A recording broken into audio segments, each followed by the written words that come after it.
you like this stick? Like this stick, dog? Are you excited by this stick? Well, welcome to Stone Soup Poetry.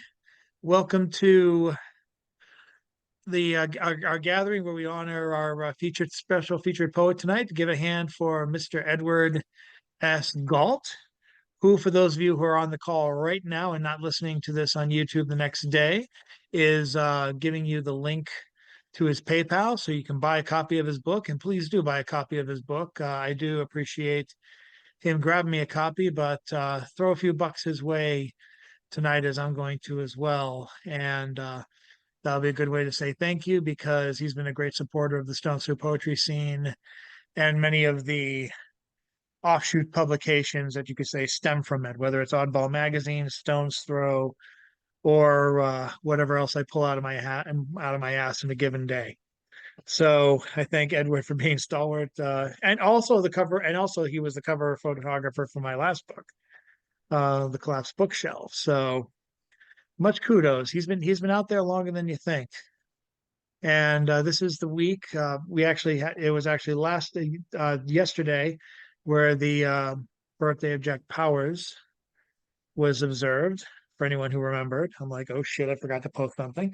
But other people did notice. And for birthday week for Jack, I like to try and bring an old friend of Stone Soup home and give them their due, give a local their due. And Edward Gault, the man I call Gentleman Gault, because his one feature for Stone Soup during my tenure as host when we were live, it was 2000. It was early 2009, and poet and Plymouth Poetry venue host Mike Amato had passed away.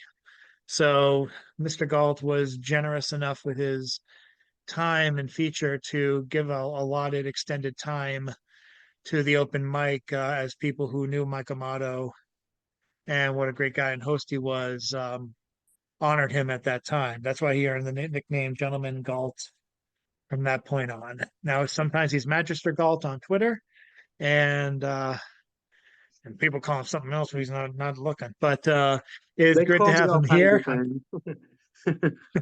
It is good to have him here. We are going to get to the open mic. The open mic has selected first Mr. Bill Lewis. Because I need to wake up, and Bill's definitely good at that. Heavens to Murgatroyd, you mean me? Little old me? You can let me come in here and do something vaguely poetic? I don't know what I could come up with. I mean, you know what it's like living out on a farm and having things so difficult? And every day I have to go out and work. I've got this damn dog that I have to throw sticks for. Ellie will not share her stick, won't even let me get close, for fear of my seizing it from her jaws, as if I would take such a foolish risk. Again. Sometimes, when she's lapping up water, I can sneak up behind her and abscond with the stick. Ah, ah, ah, ah, ah, ah, ah. Other times I'm too slow. And she grabs it back and we wrestle. Me versus the dog versus the dog versus the me. She sticks her front paws into the dirt and tugs at the stick and jerks her head from side to side to pull it free while I tug back. She growls. And I laugh. Ah, ah, ah, ah, ah. She wins. Drink the victory bowl of water. What about this stick, Ellie? Wouldn't you rather have this stick? She would. And down the hill she careens, searching the bushes for the stick. She found the stick. Oh my God, she found the stick. What a good dog. I scream my approbation. Hurry, Ellie, hurry. What a good dog you are. You're so clever. What a good dog you are. Yes, you are. Yes, you are. Do you want the other stick? Do you want the other stick, Ellie? Do you want it now? Do you want the other stick? Yes, yes. And off she goes. The first stick, the second stick, the first stick, the second stick. Up and down, up and down. What a dog. What a tired dog. Woof.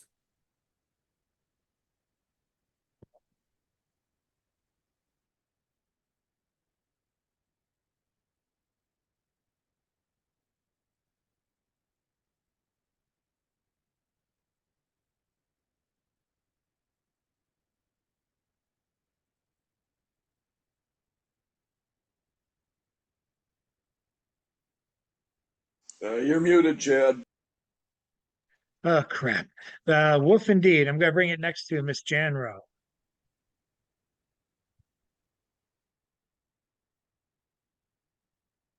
Okay, I think, yeah, okay. I was gonna read, because it was Leonard Peltier's 80th birthday, and he's been in prison 50 years. And I found out he was one of the native schools where they took the indigenous kids and made them go to school. But I'm reading this instead. This is I seem to be in 3 writing groups. This is for one of the church on gratitude. Suggested topic. It's called Greed, the Addiction. Down here on Boston Common, we have K2, created to avoid research on marijuana, and crystal methadone addicts sniffing the ground in search of crystal meth.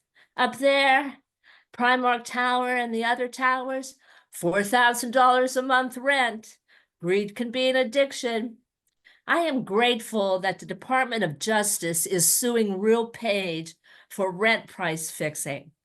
RealPage uses AI, artificial intelligence. RealPage executives on videos say that humans had to be gotten out of renting as too much empathy, that real estate could only get the extreme rents if humans out. One young person in Chelsea renting a 1-bedroom for $2,000 was told if she leased, the rent would be $2,700. If she didn't lease, $3,000 a month for a 1-bedroom in Chelsea, where they used to dump all the batteries. Half of Boston rents are corporate. As I go through newspapers over the years, I hope that I'm wrong. It seems the legislature has been bought. Gateway Cities has built 4,000 units that rent for $4,000 a month. And they want 57 million from the state this year and 30 million each year thereafter. My friend whose grandparents built this triple decker and who's a longtime resident wondered why all the realtors were at the state Senator Collins gathering. I was at a Greater Boston Interfaith Organization meeting in the 1990s when the governor stated housing would be handled by the real estate market. My rent has gone from 30% to 50%. Now they want all my income. When weather closed the roads, workers who had been forced out by the rent could not get into the city. Patients and nursing home residents really suffered. Oliver and Hardy, one accuses the other of causing a fine mess. I'm voting yes on question 1 for the state auditor to audit the Massachusetts legislature. Asabi George had 2 powerful unions and also a spouse in real estate. Woo won. I hope to live next along the Mattapan-Ashmont trolley, the only one in the country to go through a cemetery. As rent increases push us further out, but we're retired. I see why many elders are working. Years ago, a Micmac indigenous descendant of those who went after whales in canoes, he and I were talking, realizing that shelters had to make room for another economic group. Thank you. Wow. Pretty good. Is that pretty good? Yeah, that's great. Good work.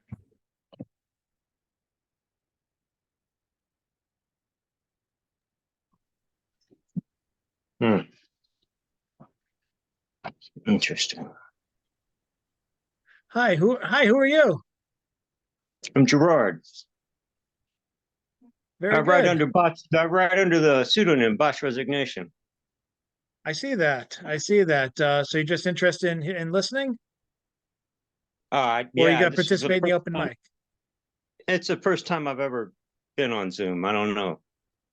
All right. Well, let's have you listen. We're just going through the open mic now. We have a feature. His name's Ed Gault, and welcome aboard. Sure thing, huh? We're going to go now next to Mr. Richard Spizak. Thank you, my friends. Thank you. I've been a student of comparative religion for a really long time, but the vehemence and vindictiveness of religion's turns lately have troubled me, and this bit of a poem trickled out. So here, this is called "Religion, Plain or Peanut." I say plain or peanut because I'm allergic to peanuts. So here we go. Religion, plain or peanut? How some religionists have come to this, insisting on their style of worship with a fist. Enforcing virtue with a sword seems to belie the sacred word that God is love, as is often said, but enforced and tortured, beaten in on someone's head? Maybe somehow you can tease this out and follow this most curious, colorific thread. We've heard some talk of God's free will, yet some would enforce, coerce, indoctrinate at the point of shaking snake. Seems they'd rely on God's good power in a month or a year that it might flower. Others adhere to a belief that you should pray some way or other, or else, my dear, you're in for grief. They believe their cause is just, and therefore, just like them, you must offer prayer, as they, or vastly nasty harm, shall come your way. And as they interpret Scripture any other way, that just won't do. It seems they have a zealous God, who has his own quite special way if you want the nod. Otherwise, he's got the rod. Confined designs, it seems, that you should fold your hands just so, or off to Hades you must go. And any other prayer, it seems, unsettles them and mars their dreams. God's enforcers, they would be. And if you disagree, you may find yourself nailed to a right proper tree. And they did this once, or so I'm told, by 10 million statuettes, molded and gilded and gold and sold. You'll find these little statuettes often round their necks with no regrets. So what the heck? They commemorate, or so it seems, the awful, lawful outcome of his plans and schemes. To buy the freedom of your soul, I don't know how this torture is necessary, but I'm not quite sure. Let's go ask Larry. How exactly is it that this painful refrain is quite necessary? Is under control and yet transcends our friends. It's all quite droll. I'm not sure. It's just the way with all the shrieks and screams this fellow rolls. Hey, what the hey? They'd like to enshrine this God's finest hour, like when he succumbed to prejudicial Roman power. But it's okay. He's later throned above, because after all, the laughter and the refrain of painful disaster, it's all just love above. Thank you.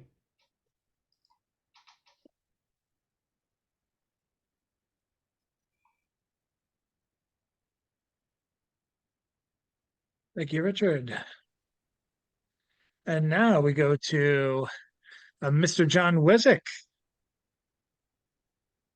the Wombat Man himself. Thank you. Well, here is another entry in the Writer's Things series.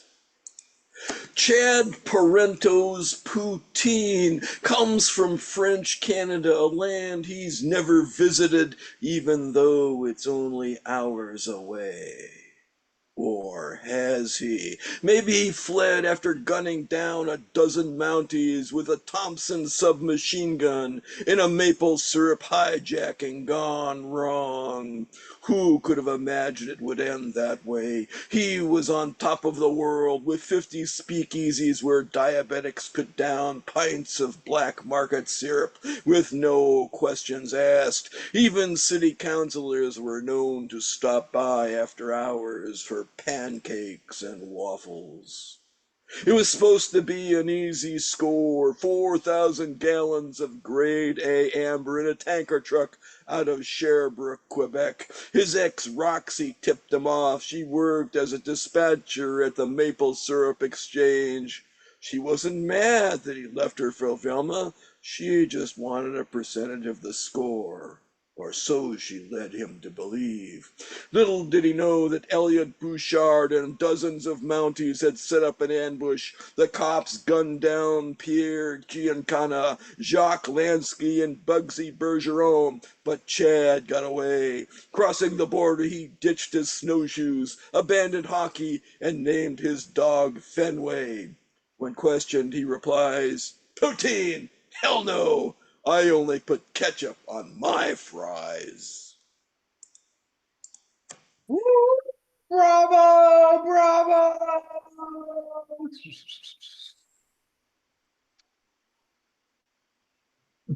Is I actually tried poutine for the first time a week before this poem came into existence in my mailbox. Yeah, Chad, if you really want to live dangerously, you can do it the Belgian way and put mayonnaise on your fries.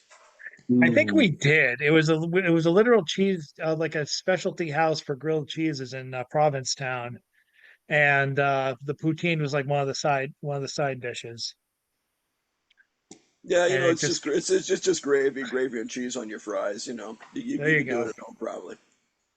Oh, absolutely, absolutely. But thank you so much. You flatter me. We are moving on. We have Mr. Robert Fleming, the visual poet from Maryland. I won't say the town because I screwed up the town last time. But no, you're I think he's Delaware, from from Delaware. Delaware, Jesus Chad. He's from God. Delaware. It's This is Lewis, where I need to Delaware. go. It's Lewis, Delaware. Lewis, Delaware. Maryland and Delaware are kind of a stupid rhyme. Okay, anyway, go on, sir. Let me get you. Thank you. Thank you. So tonight I'm going to show some work at converting color photos or graphics to black and white when the result works. This was a color digital graphic which I created, which will be coming out this fall in a magazine called Blazebox. And then I converted it to black and white. The biggest change was that I changed the lighting filters to make the background, the sky darker, and the ellipses whiter to have more contrast. And then these are both of the images side by side.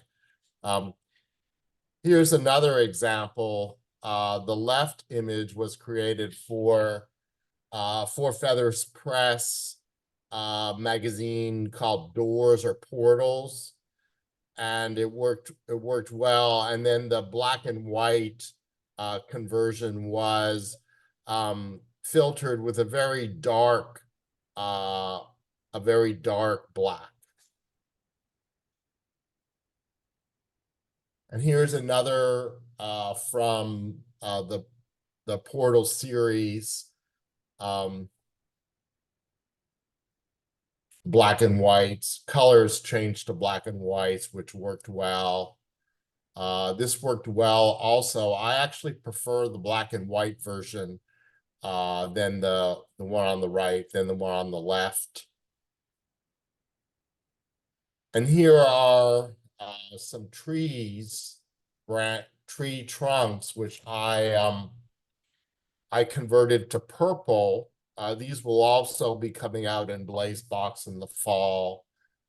And then I made them black and white. There's a magazine called the Stray Branch Literary Magazine, which is a goth feeling, and they only accept black and white art. And I will be submitting this to them. Their reading period starts in October.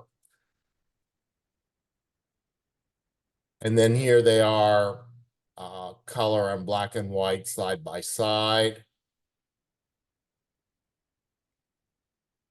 This is a tree branch, which is color, which I liked making purple. And here it is as black. I picked a very dark black for this. And here they are side by side. And thank you for letting me show some photo manipulation, converting color art to black and white, where the result was successful. I'd say about 3/4 of the time the conversion is successful. 25% of the time the black and white image looks terrible. Thank you for letting me share my art.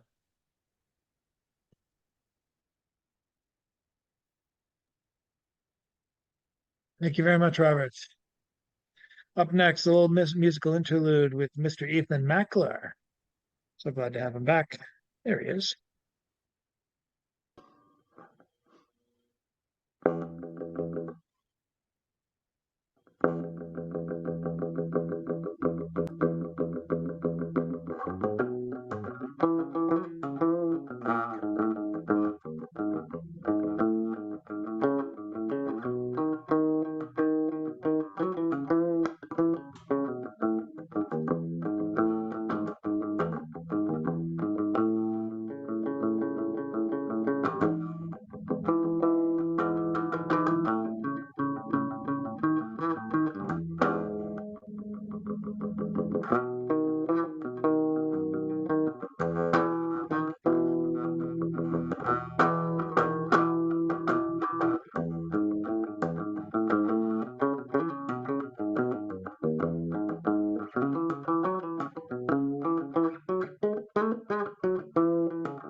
Thank you, Mr. Mackler.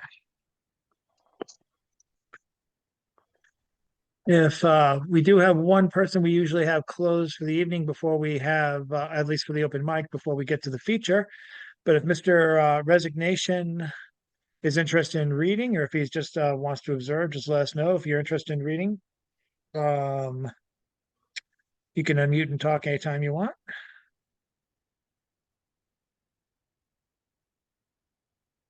And having said that, we'll go now to Mr. James Van Loy to close out this open mic of poets before we get to our feature, Mr. Edward Gault.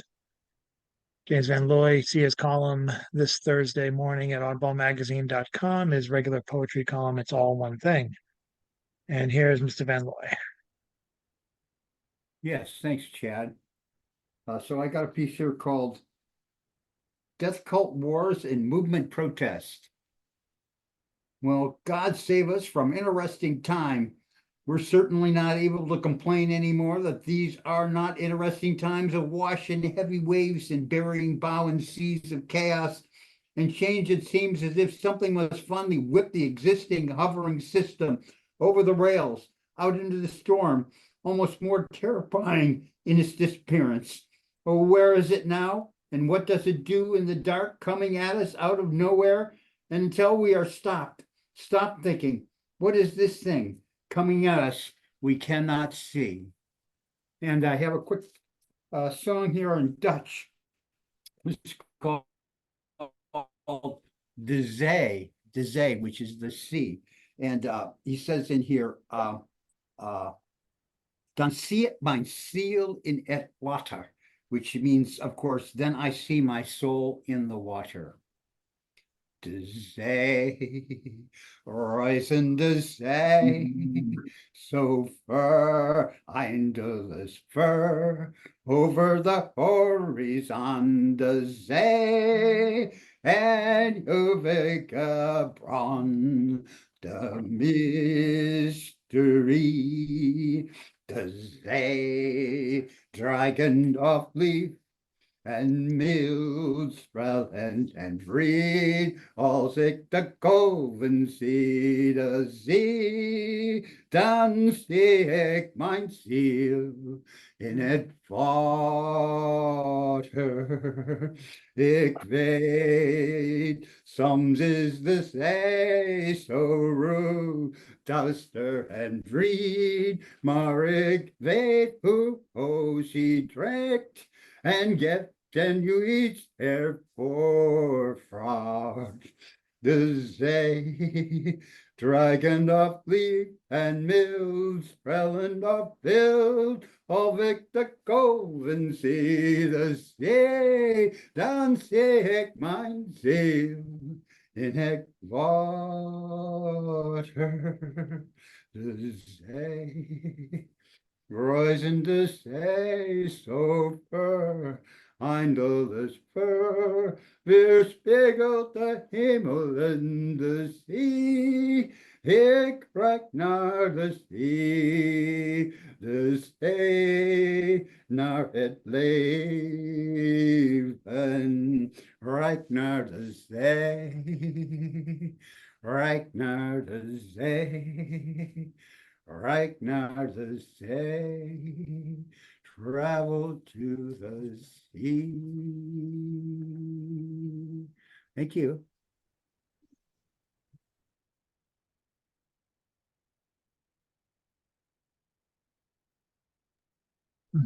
Was unmuting myself. I was trying to unmute you. I was unmute myself. Thank you very much, Mr. James Van Looy. I'll now transition over to the feature, who's been waiting very patient, like the gentleman I nicknamed him to be. And hopefully the next feature will be announced in the next 24 hours once I get the finalized. We are now very pleased to feature gentleman Ed Gault. Edward S. Gault is a poet and fine art photographer. In his photography, he follows the footsteps of Joseph Sudek, the poet of Prague. He strives to make his photos the poems that they are. In poetry, his teachers are Fyodor Dostoevsky, Kahlil Gibran, Charles Bukowski, Jack Kerouac, Russell Edson, Billy Barnum, Nicholas Columban, Jack Powers, and Richard Cambridge. He can't make up his bloody mind. He is published in Oddball Magazine, the Brownstone Poetry Anthology, for which he received a Pushcart Prize nomination, Spectrum, Spare Change, Wilderness House Literary Review, Stone's Throw, Encore, and I'm sure many, many others. And after all this time, his new book, Airhead and Other Poems, has been published by Red and Green Books this year with artwork by Marianne Franco. Ladies and gentlemen, pay heed to the PayPal link and put your hands together 30 to 40 times for Mr. Gault. Thank you. Thank you. So, thank you. Well, I'd like to start off with some humor here. I submitted a piece to Stones Through about the internet, various aspects of the internet, up to and even including a medical aspect. But anyway, I'll read off that. It's called Brain Cells. And How many of you have seen My Dinner with Andre? One of my favorite movies. Even though I kind of make fun of it here, I do like the movie. I really do. Um, Here's brain cells. First, I woke up and grabbed the cell phone off the bedside table, where it was ringing off the hook. Experts say that it shouldn't be there because it kills brain cells. No matter. With what brain cells I have left, I tap in my code and go to my email. There is a message from eBay with an ad for some buttons that read question authority. But isn't the internet an authority? Then on to Google app. There is a story about Jon Stewart blasting Fox News for their DNC coverage. Also, some celebrity says celebrity endorsements could hurt Harris in November. My Libra 3 sensor tells me that my blood sugars are out of range at 209. That's what I get for that bagel. Diabetic stroke and more brain cells lost. On to Facebook, where I debate a couple of MAGA wantwits who believe Donald is the Messiah and JD is a genius. I do this because of brain cells lost earlier in the hour. Now for Amazon Prime, where I watch My Dinner with Andre. Andre talks about how he led a beehive in Poland. Sounds like Andre has lost brain cells too. Thank you, that was brain cells. Yeah, as the introduction stated, I have been influenced by Dostoevsky in a couple of poems I've written here. And one is called Confessions of a Stairwell Man, which is kind of my version of Notes from the Underground. If you ever read Notes from the Underground, it's really kind of intense. The guy is really dislikable. You'd hate his guts. But this one's more to be pitied than censored. This guy is just a little bit of a loser. Confessions of a Stairwell Man. One reason you don't remember me is because, generally speaking, I am not the kind of guy that people generally recall or even see in the first place.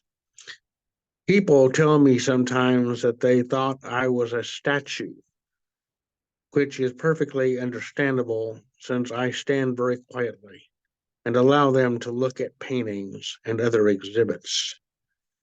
Of course, I am there to answer questions, but most prefer to stand and read the panels as they progress along the rail. When they are ready to ascend the steps, I tell them that it is a one-way stairwell and that they will be going down another way, back into the courtyard, which is where they started from. If they wished to see the first floor a second time, then they were welcome to re-enter through the way in which they first came. It is only because the stairwell is so narrow that this is necessary. If we were to allow people to go down as well as up, the passage would be terribly congested. For safety and convenience, we have people go down, then around the way they came. It would, of course, be easier if the staff person upstairs would simply tell people to not go back down the stairwell. But this isn't always possible, and people would sometimes resent being told that they couldn't go back down once they were already up. Also, it's easier for the staff upstairs to get people to cooperate if they were told about the stairwell before. Once upstairs, people agree quickly because they don't want to be told again. In fact, they didn't want to be told the first time. And I do say it a lot to everyone who goes up. Then there are the usual things that have to be brought up: photography, eating, drinking, and more recently, the cell phone. You would think this would not need to be mentioned, but people seem to have a need to always be on the phone, in restaurants, in church, in traffic, crossing the street while the traffic is still going, while sitting on the job. So they wouldn't think twice about it in a museum. When I bring it up, they look at me like I committed a cardinal act of blasphemy, or perhaps I am some pagan persecutor of their religion. They believe that I am dead from the neck up. The only thing really saving me from that is being a poet. When nobody is in the room in which I am stationed, I stand leaning on the rail, or as I sit on a stool leaning up against a wall, and write. In the winter, I get a lot done this way. In the early spring, when the visitation begins to pick up, I will get the stool out, only to have someone come in. When I get off work, I will go to a cafe for coffee and to go over what I have written, often on very small pieces of paper with a pencil. It will be something I will read next week. Tonight, I will be reading a poem which I wrote last week about a man who stands by the entrance of a stairwell and tells people over and over again that they will be going up a one-way stairwell. And that was Confessions of a Stairwell Man. Okay, and I wanted to also read the title page, the title poem of Airhead, called Airhead, A Summer on Joe's Porch. You all can remember Joe the plumber. And I wasn't really thinking of it consciously when I wrote this, but somehow, wouldn't you know, it did work its way through the title. Airhead, a Summer on Joe's Porch, 1969. And where I was growing up in the Midwest, like everybody was like Joe the plumber. Everyone was bloody conservative. So it wasn't unusual. Okay. Airhead. Mike would go over to his brother Joe's house every Sunday afternoon and eat dinner with his family. In the summer, they would eat out on the porch. It was probably the one halfway decent meal Mike got to eat all week. When he arrived that hot August day, Joe's wife, Alice, was seated in a lawn chair at a little card table with a cutting board and colander. She would take the green beans and snow peas from a pocket in her apron, cut them up, and put them into a colander for washing. When she saw Mike coming up the steps, she called for Joe to come down, then gathered her project and went into the house. The roast was almost done. All she had to do was boil the greens. It wouldn't be long now. Mike and Joe would sit on the porch swing. Joe explained that his son Alex would be late. He was at a friend's house playing street hockey. He might even stay there and have supper. He explained that it was fine for Alex to be into sports and all that, but he was not keeping his grades up. He got a C- on his last geometry quiz. At that point, Alice came onto the porch with Mike's supper tray and put it down in his lap. She said that she always tried to get the boy seated at the kitchen table for his homework. Each day, immediately as he came in the door from school, but keeping his mind on the task, was a different subject. He daydreamed a lot, she said, as he left to get Joe's tray. Joe said he simply did not want the boy to become an airhead. Mike said that he didn't think that would happen. Alex was a good kid. Joe said it wasn't enough to be a good kid. You had to have a diploma at least. He didn't work his butt off at the factory just to have a screw-up kid. Again, Mike assured Joe that Alex wouldn't be an airhead. Joe wasn't so sure. His wife brought in their trays and they began to eat. Joe went off onto other subjects. He was glad that Nixon had won. That would show those damn liberals a thing or two. They weren't going to dig into his pocket for every one of their harebrained schemes. Now they could blow the hell out of the Viet Cong, show those radical hippies they were wrong. Mike tried to listen, but he was having a hard time keeping his tray on his lap. It kept wobbling around on him. It was hard enough when you had to chase the peas around the plate. Wobbly trays made it impossible. Joe kept talking about what a damn liberal Nixon was probably going to turn out to be. He said to just wait and see. That's coffee. He seemed to notice. He seemed to not notice Mike's tray. If he did, Coffee cutting through. If he did, he didn't seem to. It didn't seem to faze him. It happened all the time.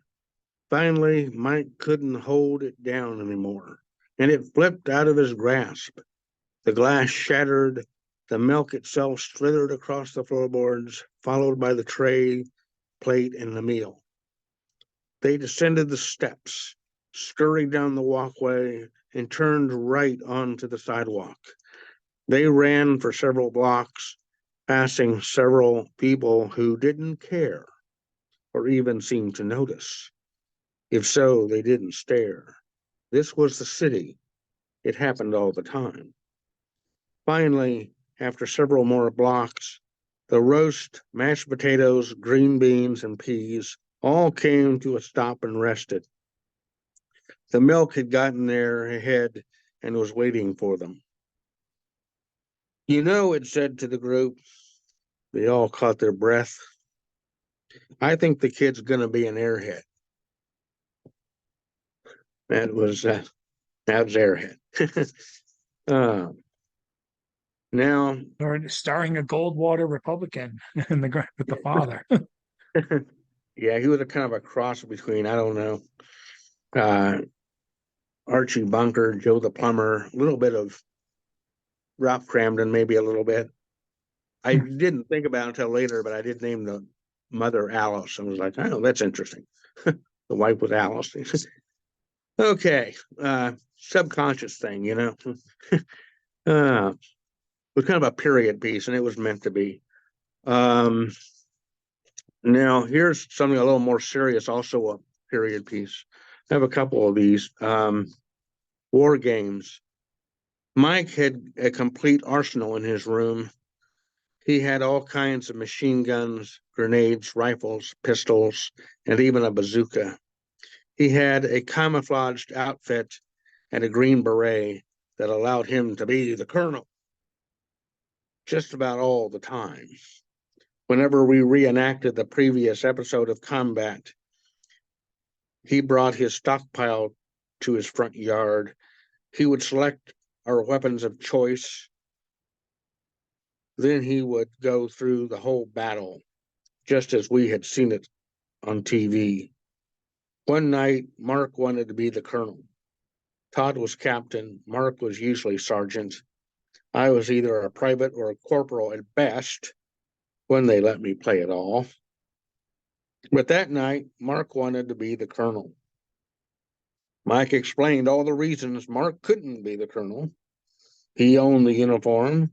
It wouldn't fit him anyway. He owned all the guns. He was a natural leader of men. Mark said it wasn't fair. Mike called Mark a faggot. then punched him in the stomach real hard. Mark crumpled to the ground crying. I could see the tears roll down his face. I had never seen Mark cry before. He was tough. He would have made a good colonel. We didn't have the battle that night. As I walked home that night, I knew I had seen war. And that was War Games. And as Monty Python would say, now for something a little different.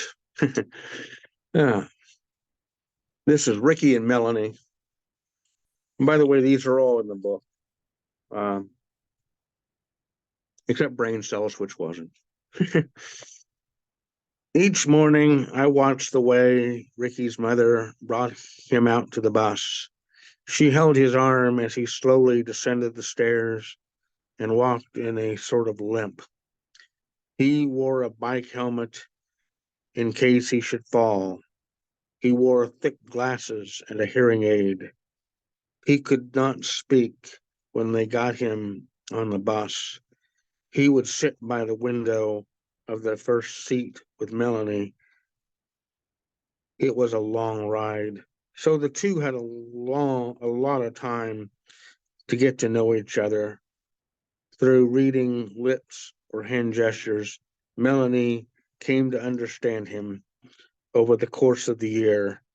She sat next to him, mastering his language, discovering who he was. One day, his mother came out of the house and down the bus alone. She told the driver Ricky was in the hospital for a little while. From then on, Melanie sat alone in the front seat, looking out the window on the long ride to and from school each day, until one morning his mother came out again, said something to the driver. Melanie began to cry, and we understood that we would not be seeing Ricky again. Okay, it's amazing when you read through the new book and you you notice all the, imperfections all of a sudden. Would have been somewhat useful if I had noticed that in the first place. But, there were more and more imperfections showing up all the time. It was just amazing. Like, okay. And this is Curio Shop. This is the other Dostoevsky piece, kind of based on the double a little bit. Certainly inspired by the double. Curio Shop. On my way home late that one night, I stopped to look to the window of a curio shop. I couldn't see much. It was dark except for a light in the rear. A figure entered from the back room. At first, I thought he was a staff member, perhaps working overtime, but he began taking all the clocks off the back wall and throwing them down on the floor. He took what looked like a baseball bat and finished the job by smashing them to bits. He cleared off all the shelves of the figurines and ground them to powder with his heel. He smashed all the cases and pulverized all the contents, jewelry, watches, and little picture frames, all smashed to bits. He didn't leave anything. The floor was covered with debris. He stopped to survey his work to make sure he hadn't omitted a single detail. He was close to the front of the store where I stood, just outside. When he turned to look out, I could see his face. It was me. How am I doing on time here? Oh, you're doing fine. Keep going. Oh, great. Okay. Well, I'm going to read a favorite of yours, Chad. I think it's a favorite of yours. Let me just turn to it. Okay, it's called The One Great Thing. When I was a child, maybe around 7, I would spend all day long watching the broadcast of Neil Armstrong walking on the moon. Grandpa told me in the car that it was the first time anybody had ever walked on the moon. On the radio, I heard LBJ talk of ending poverty one day. I heard the things people had to say, and I wanted to be the president or the guy that walked on the moon. I wanted to do the one great thing. One small step for man, one giant leap for mankind. That kind of thing. I'd cure some disease like as did Jonas Salk, or write something like Grapes of Wrath. I'd be invited on TV to talk. I'd be in the history books. At parties, people would gather around me and ask me what I thought about shit. Years passed, and somewhere along the way, people let go of their dreams and ideals, pursuing money in their careers, Subarus and McMansions. One guy couldn't even remember just how many homes he had. The dynasty decades. I took the train to work each day, thankful simply to have a job to go to. I would listen to what folks had to say about their stock options and level of pay. I opened up the Boston Globe and saw a picture of the man who swept the sidewalks in the North End. The article was about a man who never gave up on the dreams. He started kitchens for seniors to eat, organized programs for learning to read, even free concerts on the Boston Common. It said he gave his own coats or gloves to those who were cold or in need, close quote, and with little thought to himself. And memories of my own dream of the one great thing came rushing back. And who was it really for? Not one thing, but each thought and each act is like a raindrop baptizing us all in the holiness of life and all the possibilities of what can be, of what we can be. Thank you. So that was, by the way, I don't know if you remember in 2012, John McCain was asked how many homes he had, and he couldn't remember. Like, yeah, it was actually John McCain. But yeah, that was my tribute to Jack Powers, and I did actually. He's one of the people I dedicated the book to. Now let's see. This is the poem that I got nominated for the Pulitzer for, and it appeared in the Brownstone Poets Anthology last year, called "Drawing the Moon." You came up to me with your little red book, the one you put the stickers in, and the crayon. You told me that you wanted me to draw the moon. So I drew a line for the horizon. Long vertical lines became trees. A river flowed down through them. Then I drew stars. Finally, I drew the moon and filled in the sky dark blue.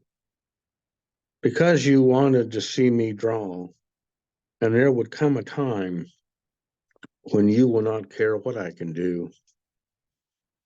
Oh. And here's another one called Dairy Queen Night that I published in Oddball magazine not long ago. And it's a bit like the poem War Games.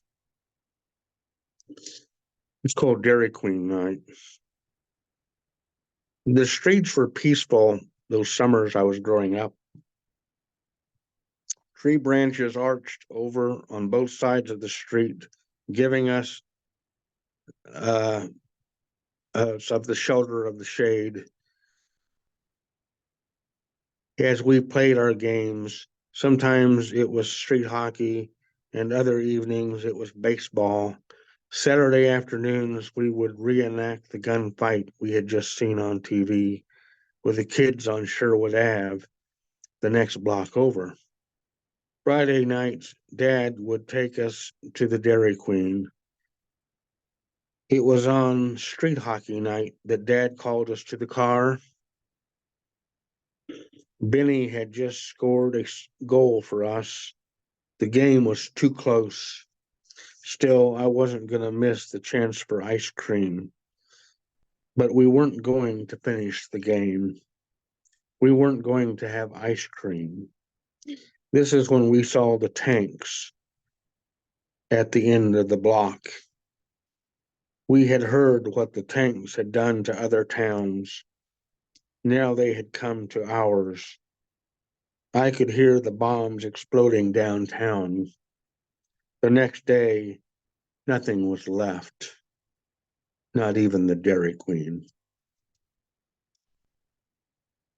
And that was kind of written in mind of both Gaza on the one hand, but also a reference to some of the people here who seem to be itching for a civil war. And they're going to find, I think, that it's not all it's going to be cracked up to be. Okay, here's that one. It's kind of a one for humor, a humorous one. At least I intended it to be humorous. Some people don't think I'm funny at all. Imagine that. Anyway, Mr. Tannen and the Alien. Auto repair level 1 was taught by Mr. Tannen. After school, he was known as Coach Tannen. In class, he was known as the Reverend Tannen, but not to his face, never to his face. He led the pregame locker room prayers. He also preached the classroom sermons.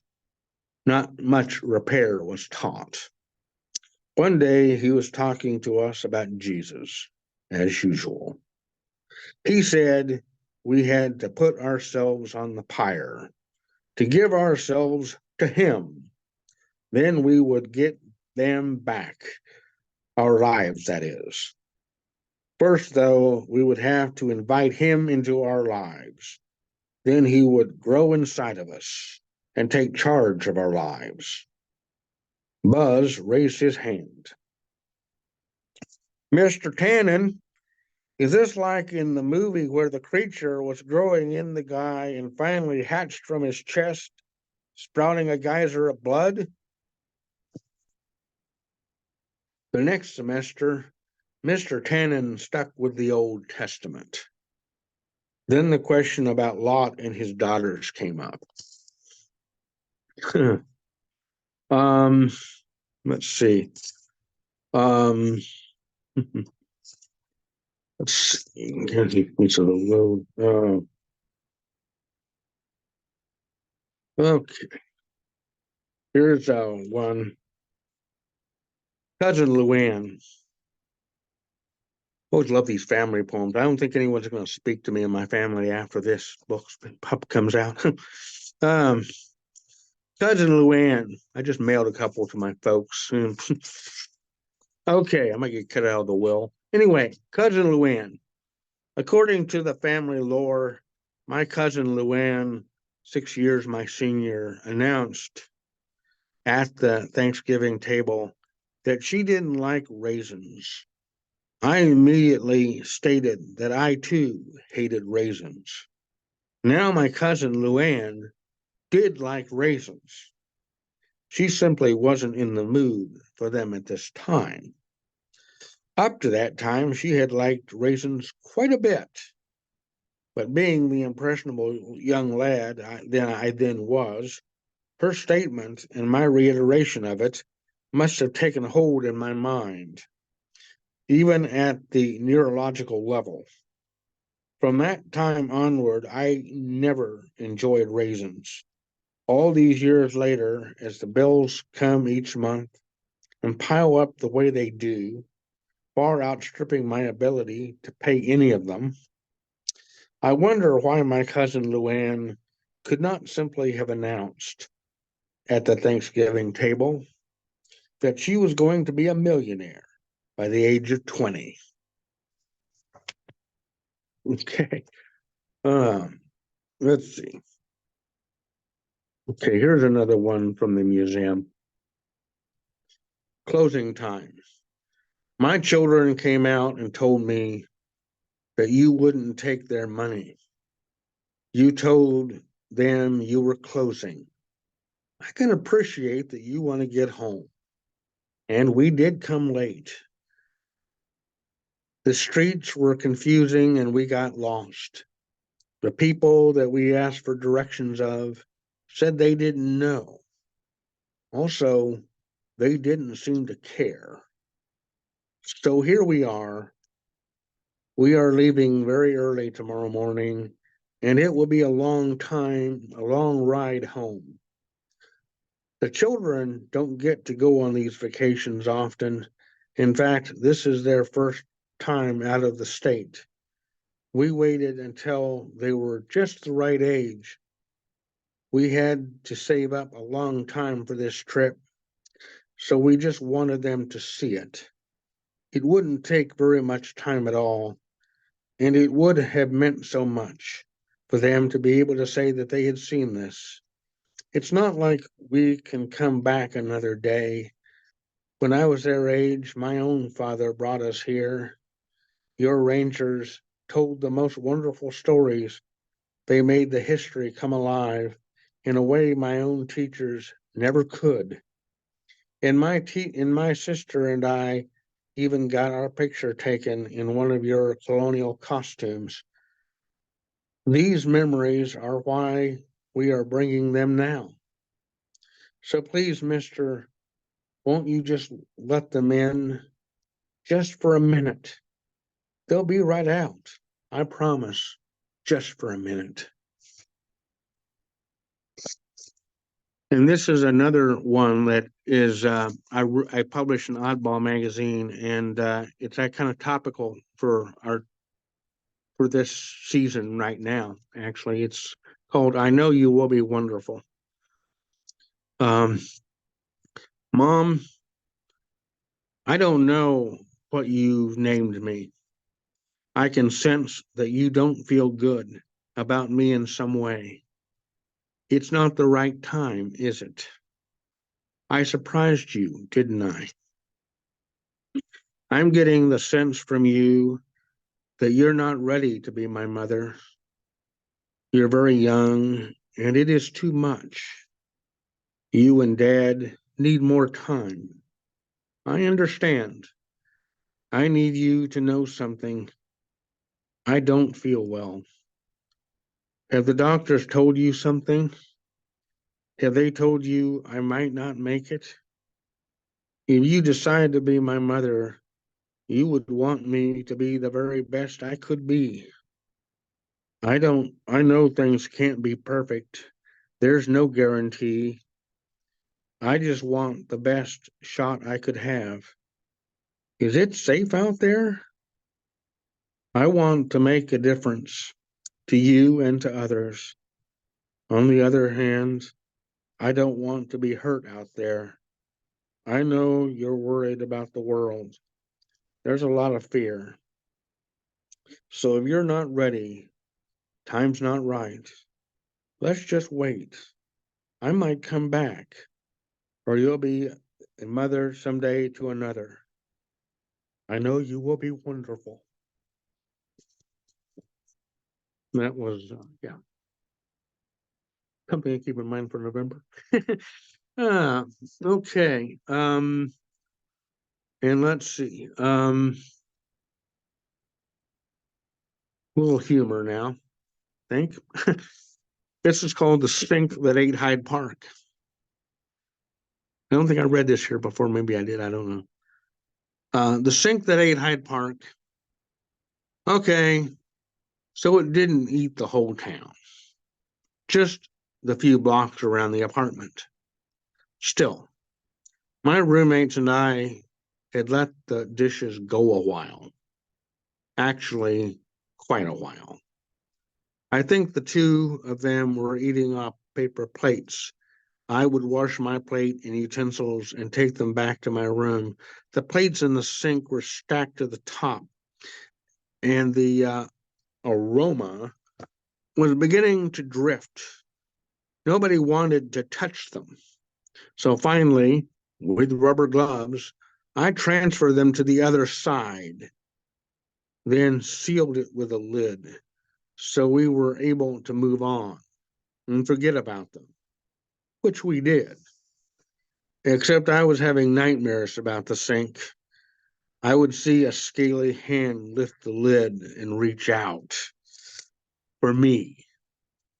I would go to the bathroom at night, passing the dark kitchen with the sink just out of view, and hear the screams from just below the lid.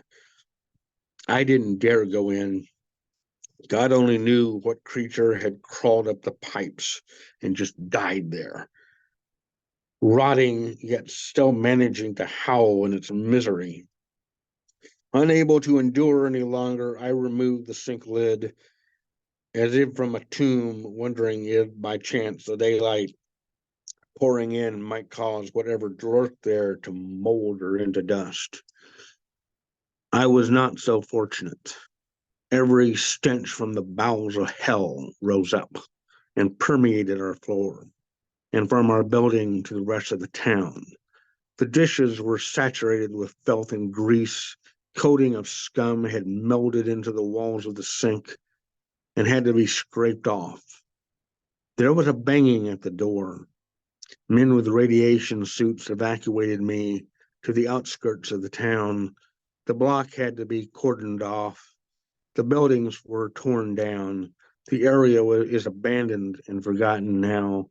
It is said that every once in a blue moon, an ill-advised traveler will pass by and hear of the howls and screams from the netherworld.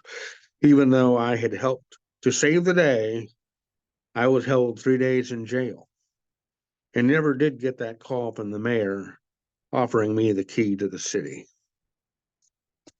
That was the sink that ate Hyde Park. Okay. Well, let's see.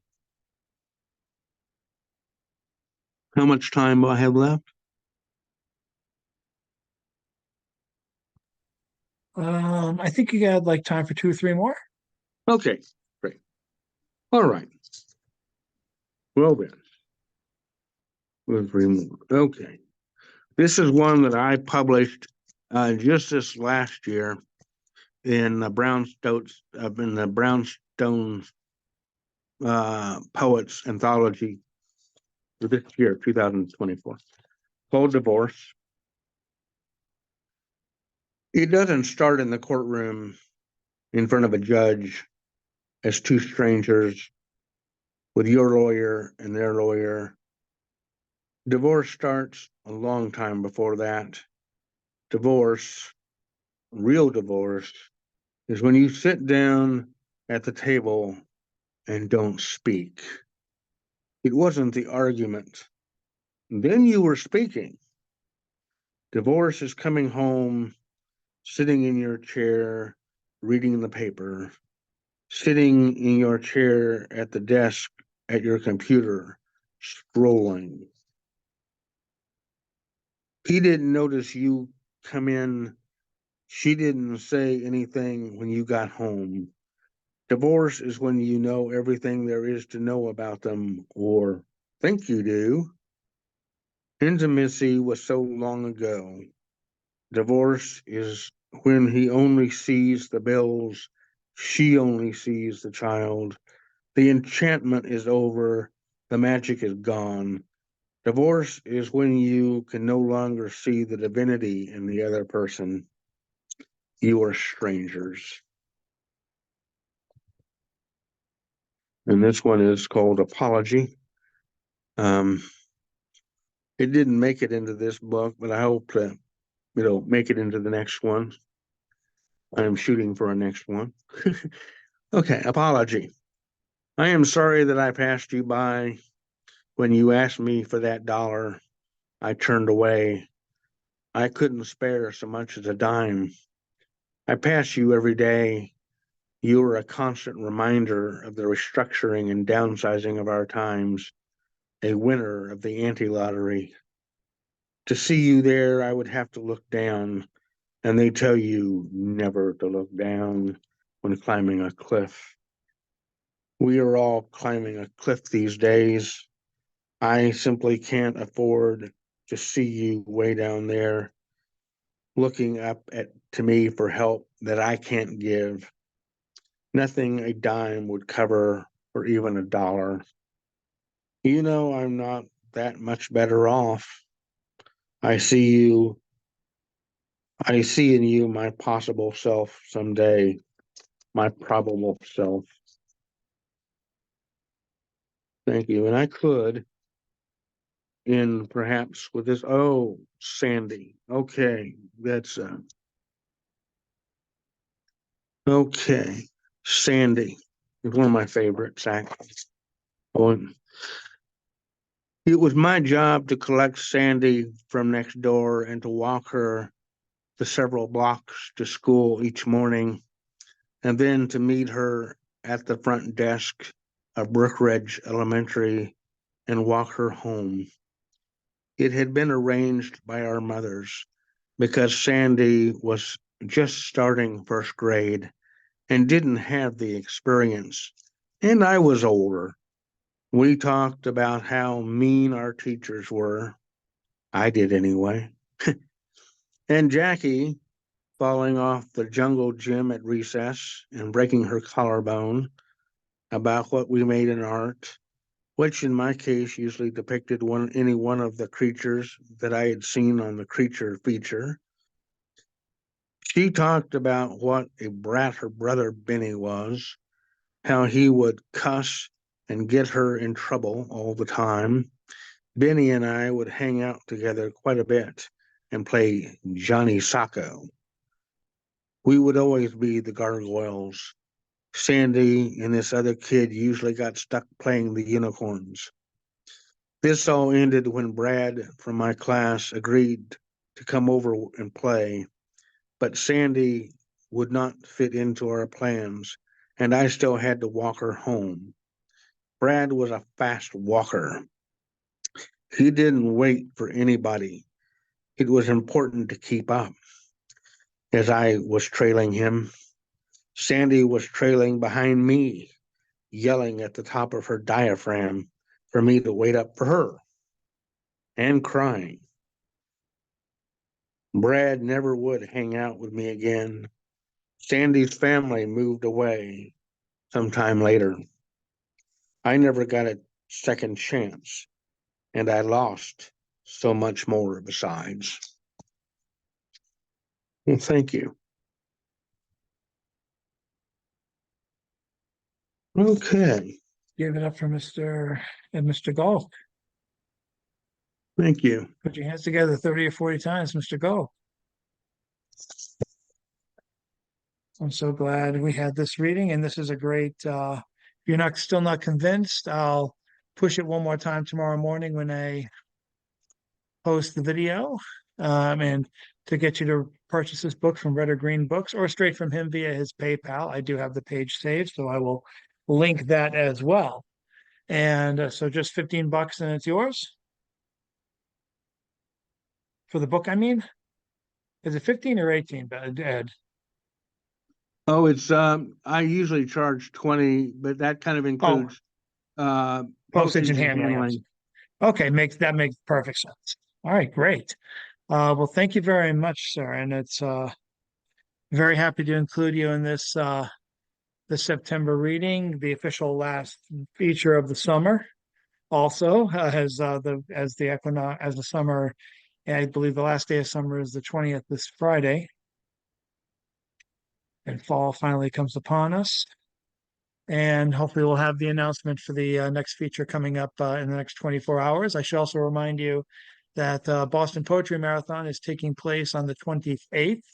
That's all day on Saturday, 28th. And if you have access to the Facebook page, even my Facebook page, I'll be posting links to where you can view the event yourself. Almost 100 poets going out throughout the day between 10 in the morning and 10 in the evening. And it's a lot of people, some people you've seen here before at Stone Soup or elsewhere, some are brand new, will be brand new to you. The organizers, Christina Strong and Christine Liu, have worked together with me to put together a schedule, which will be exciting. You'll see a lot of Stone Soup alum. You'll see a lot of Cantab alum. You'll see a lot of familiar faces, and I do recommend you do it because it's this is an event that we love to have live, but we did not want to stumble and miss a year, especially this year when poetry and the arts seem to be on the line more than ever in an election year. So I hope you're able to join us for that, and I hope you're able to join us for the upcoming weeks of poetry on their way. I'll have some nice announcements leading up into it. So with that, I want to thank Gentleman Gault one more time for being the MVP tonight and from going to the open mic to the feature, for carrying her night. Richard Spizak sends his regards. He wasn't able to stay because he was, tuckered out from the doctor's visit, but everyone sent their regards, and I will make sure everyone knows how to get the book by tomorrow. So again, once again, we do the wave. Thank you guys very much. Enjoy. Fall's coming around the corner. Fall readers are coming around the corner. Elections are coming around the corner. Get out and vote. And I will see you guys next time. Thank you guys and have a great evening. Thank you. And thank you again, Ed. Thank you. Thank you.